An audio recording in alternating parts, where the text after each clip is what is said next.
Oh, finalmente? So qua. Dove siete stati un'ora? Stai attenta. Tavan.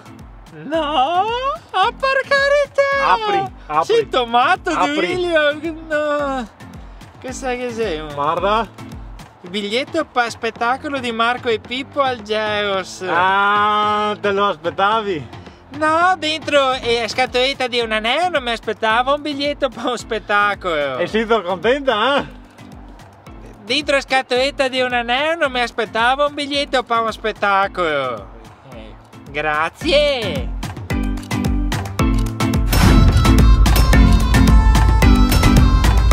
Ma te pare possibile regalare un cofanetto? Non ti sai che una femmina se fa di aspettative se chiama un cofanetto? Non sta a mettere dentro il biglietto di un spettacolo. Te che deve essere proprio insulso rimbambio. Te che deve avere il cervello marzo, il cuore nero. Te che deve essere proprio mona. Comunque ragazzi, non è una scelta di marketing così vantaggiosa che lui le regala i biglietti del nostro spettacolo e che dice anche a Mona. No, io cambierei il testo. Sì, giusto. Sì. No, Mona non ho da dirlo in mega cambiare il testo. Il semenio!